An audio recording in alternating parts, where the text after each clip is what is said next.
భరతనాట్యం మూలాలు తమిళనాడు దేవాలయాల్లో ఉన్నాయి. దేవతలకు అర్పణగా భక్తిభావంతో ఆలయాలలో నర్తకులు ఈ నృత్యాన్ని ప్రదర్శించేవారు.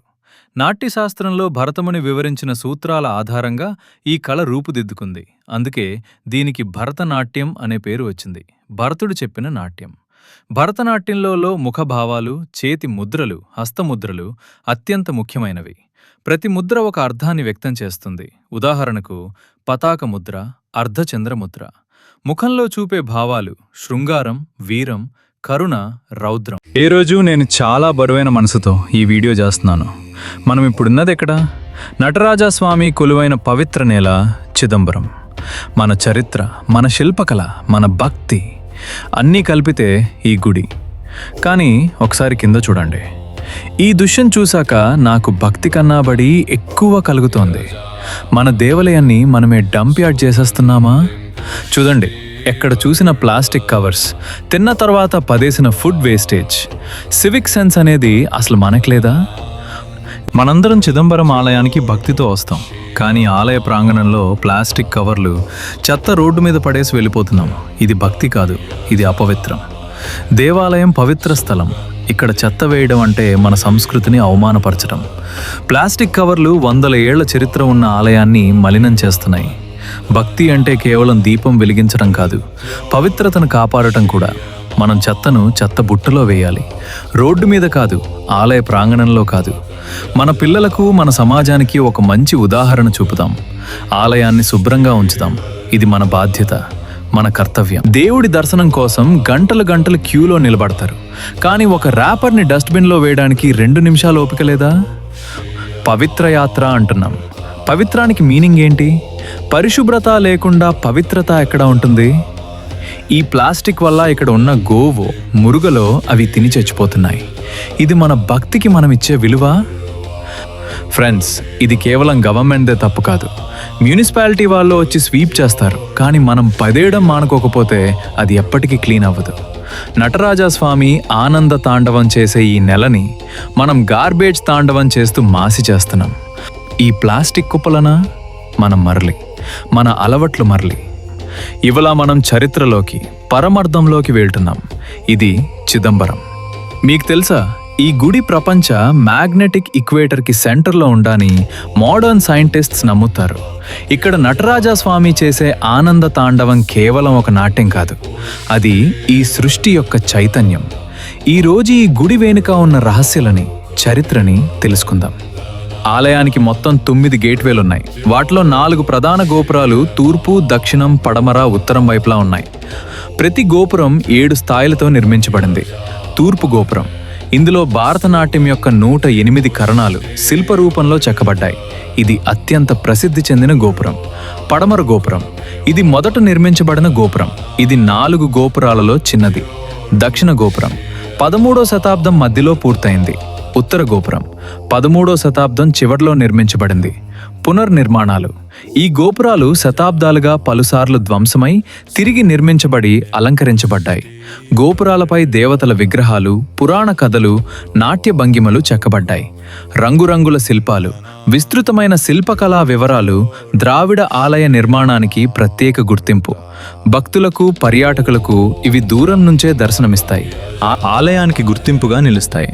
చిదంబరం నాట్యరాజ ఆలయంలోని హాళ్లు, సభాస్ చాలా ప్రత్యేకమైనవి.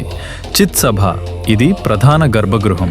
ఇక్కడే నాట్యరాజస్వామి విగ్రహం ఉంటుంది. చిదంబర రహస్యం అనే ఖాళీ స్థలాన్ని ఇక్కడ ఆరాధిస్తారు. ఇది శివుని నిరాకార రూపాన్ని సూచిస్తుంది. కనక సభ, చిత్సభ ముందుంటుంది. ఇక్కడే రోజువారీ పూజలు, ఉత్సవాలు జరుగుతాయి. స్వర్ణ నాట్యరాజ విగ్రహం ఇక్కడుంది. నృత్య సభ, ఆలయ ధ్వజస్తంభం దక్షిణ భాగంలో ఉంది. పురాణాల ప్రకారం ఇక్కడ శివుడు దేవి కాలితో నాట్యం చేసి తన ఆధిపత్యాన్ని చూపించాడు. ఇది శక్తి, సమతౌల్యం, విజయం. రాజసభ, యోగంలో సహస్రార చక్రంను సూచిస్తుంది. ఉత్సవాలు, పెద్ద సమావేశాలు ఇక్కడ జరుగుతాయి. దేవసభ, ఇక్కడ ఉత్సవ విగ్రహాలు ఉంచబడతాయి. పండుగల సమయంలో దేవతల విగ్రహాలను ఇక్కడి నుండి ఊరేగింపుగా తీసుకెళ్తారు. ఈ క్షేత్రానికి తిల్లై అని పేరు. పురాణం ప్రకారం సింహాపురి నుండి వచ్చిన వ్యాఘ్రపద మహర్షి మరియు పతంజలి మహర్షి యోగసూత్రకర్త ఇక్కడ నటరాజస్వామి నర్తనం చూడాలి అని తపస్సు చేశారు. వారి కోరిక మేరకు శివపార్వతులు ఇక్కడ ప్రత్యక్షమైపోయి ఆనంద తాండవం చేశారు. అదే ఈ గుడి మూలస్థానం. ఇక్కడ మనకు కనిపించేది లింగం కాదు, సాక్షాత్తు Natarajamurthy. The human body connection. ఈ గుడి నిర్మాణం వెనుక ఒక గొప్ప అనాటమీ ఉంది. మనిషి శరీరానికి ఈ గుడికి చాలా పోలికలున్నాయి. 9 ఎంట్రన్సెస్, మనిషి శరీరంలో ఉన్న 9 ద్వారాలకి సంకేతం. 21,600 గోల్డెన్ టైల్స్. గుడి గోపురం పైన ఉన్న ఈ గోల్డ్ టైల్స్ ఒక మనిషి రోజుకి పీల్చే శ్వాస సంఖ్య. 72,000 నెయిల్స్. మనిషి శరీరంలో ఉన్న నడులు అన్నీ ఉన్నాయనంటారు. The roof. పురాణాల ప్రకారం ఇది మనిషి హృదయం దగ్గర ఉండే చైతన్యం. చిదంబర రహస్యం, ద గ్రేట్ సీక్రెట్. ఇక అందరు మాట్లాడుకునే చిదంబర రహస్యం అంటే ఎంతో తెలుసా? గుడి లోపలికి వెళ్ళక నటరాజ స్వామి పక్కన ఒక తెర ఉంటుంది. ఆ తెరని తొలగిస్తే అక్కడ ఏమీ ఉండదు, కేవలం ఎంప్టీ స్పేస్ మాత్రమే ఉంటుంది. దీని అర్థం దేవుడు ఆకాశమంతా వ్యాపించి ఉన్నదు, ఆయానికి రూపం లేదు.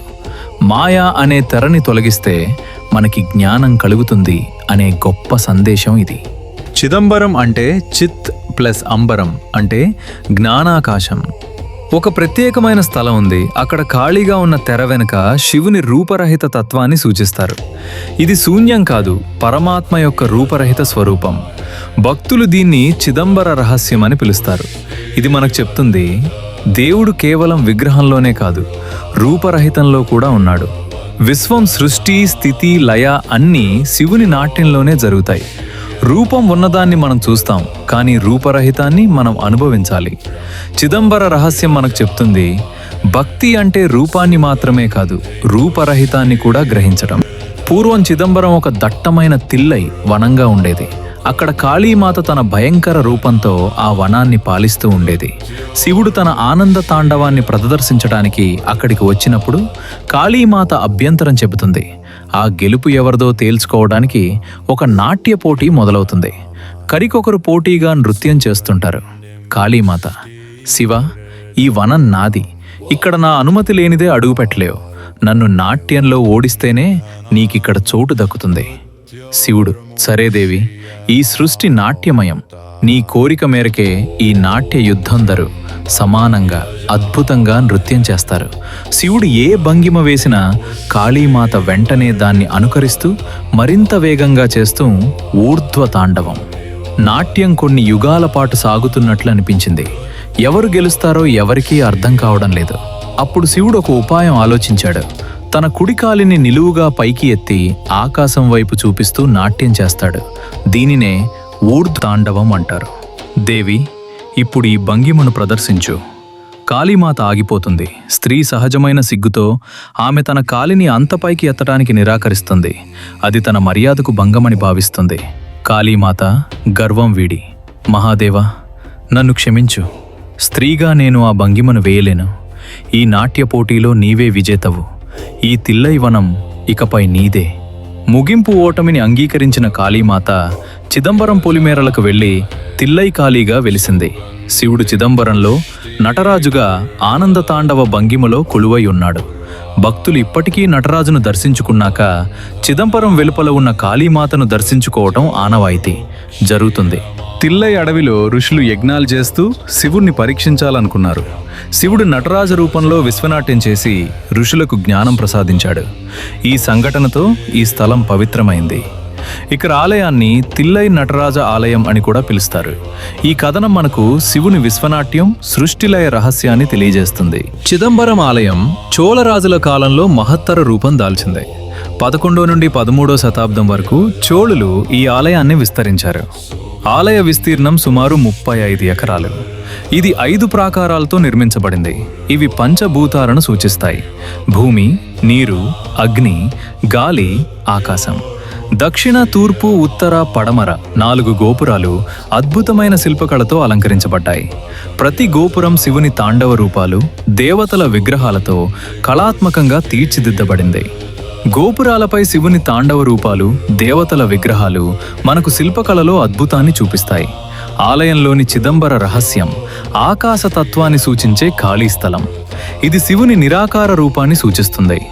గర్భగుడి సువర్ణ కవచంతో అలంకరించబడింది. ఇక్కడి శిల్పాలు కేవలం కళాత్మకత కాదు, ఆధ్యాత్మికతను కూడా ప్రతిబింబిస్తాయి. చిదంబరం ఆలయం పంచభూత స్థలాలలో ఒకటి, ఆకాశ స్థలం. ఇక్కడ శివుడు విశ్వనాట్యం చేస్తూ సృష్టి, స్థితి, లయ, త్రాణ, అనుగ్రహం అనే 5 క్రియలను సూచిస్తాడు. ఆలయ పూజలు దీక్షితులు అనే ప్రత్యేక వర్గం చేత నిర్వహించబడతాయి. ఇది శివుని విశ్వనాట్యం, సృష్టి రహస్యాన్ని మనకు తెలియజేసే ఆధ్యాత్మిక కేంద్రం. మహాశివరాత్రి, ఆరుద్ర దర్శనం, బ్రహ్మోత్సవం ఇవి ఆలయ ప్రధాన ఉత్సవాలు. ఆరుద్ర దర్శనంలో నటరాజస్వామి ప్రత్యేకంగా దర్శనమిస్తాడు. ఈ ఉత్సవాల్లో పాల్గొనడం అనేది ఆధ్యాత్మిక అనుభూతిని కలిగిస్తుంది. చిదంబరం ఆలయం కేవలం ఒక దేవాలయం కాదు, అది విశ్వనాట్యం, సృష్టి రహస్యాన్ని మనకు తెలియజేసే ఆధ్యాత్మిక కేంద్రం. మీరు కూడా ఈ పవిత్ర స్థలాన్ని సందర్శించి నటరాజస్వామి అనుగ్రహాన్ని పొందండి. ఇది మన సంస్కృతి, మన ఆధ్యాత్మికతకు ఒక అద్భుతమైన ప్రతీక. చిదంబరం అంటే కేవలం గుడి మాత్రమే కాదు, ఇక్కడ ఉన్న ప్రతి రాయి, ప్రతి నీతి చుక్క ఒక చరిత్ర. ఈ శివగంగా కొనేరు గురించి. ఈ కొనేరులో స్నానం చేస్తే జన్మధన్యం అవుతుందని అంటారు. అసలు ఈ నీతికి ఉన్న మహత్యం ఏంటి? ఈ కొనేరు గురించి ఒక గొప్ప కథ ఉంది. సింహావర్మన్ అనే ఒక పల్లవ రుజుకి లెప్రోసీ ఉండేది. ఆయన ఇక్కడికి వచ్చి ఈ శివగంగా తీర్థంలో స్నానం చేయగానే ఆయన రోగం నాయమైపోయి ఆయన శరీరం బంగారు రంగులోకి మడిందట. అందుకే ఆయనని హిరణ్యవర్మన్ అని పిలిచారు. అప్పటి నుండి దీనిని హేమ పుష్కరిణి అని కూడా అంటారు. ఇక్కడ ఒక అమేజింగ్ ఫీచర్ ఉంది. ఈ కొనేరు చుట్టూన్న మేట్లు అండ్ ఆ పిల్లర్డ్ కారిడోర్స్, అవి చోళరాజుల నాటి ఇంజనీరింగ్కి నిదర్శనం. సైజ్, ఇది చాలా పెద్ద కొనేరు. దీని చుట్టూన్న తిన్నేల మీద కూర్చుంటే మనసుకు చాలా ప్రశాంతత దొరుకుతుంది. ఈ కొనేరులోకి నీళ్లు ఎక్కడి నుండి వస్తాయో తెలుసా? ఇది ఒక న్యాచురల్ స్ప్రింగ్ నుండి వస్తాయి. ఎంత ఎండాకాలం వచ్చినా ఈ నీరు పూర్తిగా ఎండిపోదా అని అంటారు. ఇక్కడ నుండి 4 గోపురాలు కనిపిస్తాయి. ఇదే ఈ స్పాట్ స్పెషాలిటీ. శస్త్రాల ప్రకారం నటరాజస్వామిని దర్శనం చేసుకునే ముందే ఈ శివగంగాలో స్నానం చేయాలి. ఇది మనిషిలోని అహంకారాన్ని, అశుద్ధాన్ని కడిగివేస్తుందని నమ్మకం. కానీ ఒక విషయం, మనం ముందు వీడియోలో మాట్లాడుకున్నట్లు ఈ పవిత్ర కొనేరులో plastic covers or food waste పడేయకండి. ఈ నీతిని మనమే కాపాడుకోవాలి. మన పూర్వీకులు మనకిచ్చిన ఈ లిక్విడ్ గోల్డ్ని మనమ తరతరలకి అందించాలి. చిదంబరం వచ్చినప్పుడు గుడిలో దర్శనం తర్వాత కనీసం ఒక 10 నిమిషాలు ఈ కొనేరు గట్టు మీద కూర్చుంది. ఆ గాలి, ఆ నీతి సద్దులు మీ స్ట్రెస్ అంతా పోగొత్తాయి. ప్రతి సంవత్సరం జరిగే నాట్యాంజలి ఉత్సవంలో చిన్నపిల్లలు, యువకులు, పెద్దలు అందరూ భరతనాట్యం ద్వారా శివునికి అర్పణ చేస్తారు. పిల్లలు కూడా తమ గురువుల మార్గదర్శకత్వంలో ఆలయ ప్రాంగణంలో నృత్యం చేస్తారు. ఇది భక్తి, కళ, సంప్రదాయం కలిసిన అద్భుతమైన అనుభవం.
చిదంబరం నటరాజ ఆలయంలో పండుగ సమయంలో జరిగే రథోత్సవం నిజంగా అద్భుతమైన అనుభవం. రథాలు శివుని విగ్రహాన్ని అలంకరించిన రథాలలో ఉంచి వీధులలో ప్రదర్శిస్తారు. ఈ రథాలను భక్తులు తాడులు పట్టుకుని లాగుతారు. జనసమూహం వేలాది మంది భక్తులు ఒకే చోట చేరి మంత్రోచ్చారణలు చేస్తూ భక్తి గీతాలు పాడుతూ రథాన్ని అనుసరిస్తారు. ఉత్సవ వాతావరణం పూలతో, దీపాలతో, సంగీతంతో ఆలయ పరిసరాలు ఉత్సాహభరితంగా మారతాయి. ప్రత్యేక సందర్భాలు మహాశివరాత్రి, ఆరుద్ర దర్శనం, నాట్యాంజలి వంటి పండుగల సమయంలో రథోత్సవం మరింత వైభవంగా జరుగుతుంది.